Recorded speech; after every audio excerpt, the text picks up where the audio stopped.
بچے کی تربیت کو ماہرین نے 3 حصے میں تقسیم کیا ہے۔ 3-7 سال۔ پہلے 7 سال بچے کو گود میں اٹھا کے رکھو، دوسرے 7 سال بچے کو غلام بنا کے رکھو، اور تیسرے 7 سال بچے کو دوست بنا کے رکھو۔ پہلے 7 سال بچے کو گود میں اٹھانے کا مطلب یہ ہے کہ وہ تم سے سیکھے، اور ہم تو 3 سال کے بچے کو بھی، آج 2.5 سال کے بچے کو بھی اسکول بھیج دیتے ہیں، مائیں فارغ البال ہونا چاہتی ہیں، لیکن ایسا نہیں ہے۔ یہ ہماری فکری لغزش ہے کہ بچے کو اتنی جلدی اسکول بھیج دیا، اور جب ماں سے سیکھنا تھا تو وہ وقت ضائع کر دیا۔ آج بھی جاپان میں 7-8 سال کا بچہ اسکول جاتا ہے، اور آج بھی کچھ اور ممالک کے اندر بھی انہوں نے یہ طے کر دیا ہے کہ 7 سال سے پہلے بچہ اسکول نہ جائے، تو وہ گھر میں بیٹھ کے سیکھتا ہے۔ یہ اس کی تربیت کا مرحلہ ہے، اس کا یہ مرحلہ یہاں مکمل ہونا چاہیے۔ اس کے بعد جب وہ جائے گا تو اس کے قواعد مضبوط ہو چکیں گے اور وہاں جا کے سیکھے گا۔ یہ پہلا اس کا مرحلہ یہاں سیکھنے کا ہے۔ ظاہر ہے باپ تو وہ توجہ نہیں دے پاتا، تو ماں کو بھرپور توجہ بچے کی طرف دینی چاہیے۔ عمومی طور پہ ماضی میں مائیں اپنے بچوں کی تربیت میں انتہائی مبالغہ کرتی تھی اور بہت زیادہ محنت شاقہ کرتی تھی، چونکہ ان کی توجہات کا کوئی اور مرکز نہیں ہوا کرتا تھا، اور وہ سمجھتی تھی کہ ہمارا یہی کام ہے کہ ہم بچوں کی اچھی تربیت کر لیں، اور چند بچوں کی تربیت ہی ماں کی ذمہ داری ہے، اور یہ اگر احسن طریقے سے نبھا دے تو اس نے اپنا حصہ امت میں بھی ڈال دیا، معاشرت میں بھی ڈال دیا، اور قوم بنانے کے اندر بھی اپنا حصہ ڈال دیا۔ لیکن اگر وہ اپنا یہ فریضہ انجام نہیں دیتی، اس میں کوتاہی کر دیتی ہے، تو اس نے پھر کچھ بھی نہ کیا۔ اچھی نسل اچھی ماؤں کی گود سے پروان چڑھ کے ہی معاشرے کو نصیب ہوتی ہے، اور یہ بنیادی اکائیاں ہیں، بنیادی اینٹیں ہیں جس سے معاشرت ترتیب پاتی ہے۔ اس لیے یہ ماؤں کی ذمہ داری ہے۔ اور دوسرے 7 سال جو ہے وہ غلام بنا کے رکھو۔ مطلب کیا؟ کہ ان پر احکام نافذ کرو۔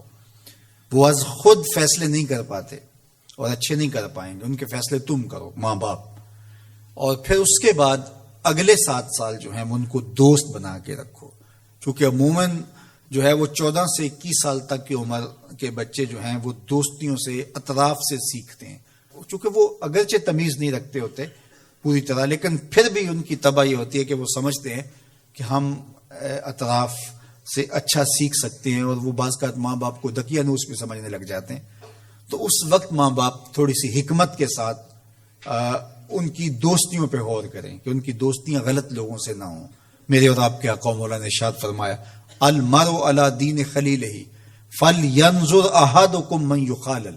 ہر شخص اپنے دوست کے دین پہ ہوتا ہے، اور آپ دیکھیں کہ آپ کس سے دوستی کر رہے ہیں۔ اگر اس کا دین خراب ہوا، اعتقادات خراب ہوئے، نظریات خراب ہوئے، اس کے اعمال اور اخلاقیات خراب ہوئے، تو اس کا رنگ آپ کے اوپر چڑھ جائے گا۔ اور رومی نے اس کو اپنے انداز میں کہا، تا توانی دور شو از یار بد، یار بد بدتر بود از مار بد، کہ جہاں تک ممکن ہو برے یار کی صحبت سے بچ کے رہنا۔ کہا کہ برا جو دوست ہوتا ہے، برا یار ہوتا ہے، وہ برے سانپ سے بھی برا ہوتا ہے۔ کہا کیوں؟ اس لیے کہا جب سانپ لڑتا ہے تو جان لیتا ہے، برا یار لڑتا ہے تو ایمان لیتا ہے۔ اس لیے صحبت سالے ترا سالے کنن، صحبت تالے ترا تالے کنن۔ اچھے شخص کی صحبت تجھے نیک بنا دے گی، برے شخص کی صحبت تجھے برا بنا دے گی۔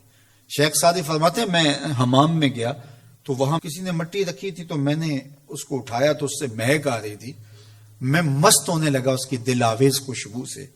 تو میں نے اس کو کہا کہ تو مٹی ہے، عنبر ہے، موتیا ہے، نسرین ہے، نسترن ہے، کیا ہے تو؟ تیری دل آویز مہک سے مشام ہستی مہکے چلے جا رہے ہیں، اور ہے تو مٹی، تو کیا ہے تو؟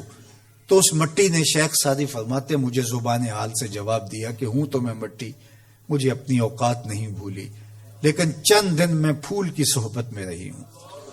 جمال ہم نشیں در من اثر کر، وگرنہ من ہما خاکم کے ہستم۔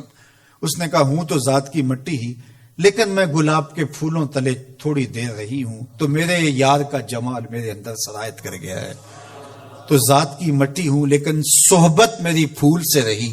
یار مٹی پھول سے صحبت پیدا کر لے تو اس سے مہک آنے لگ جاتی ہے، تو یار بندہ صالح صحبتوں کا انتخاب کر لے تو اس کی زندگی کیوں نہیں بدلتی؟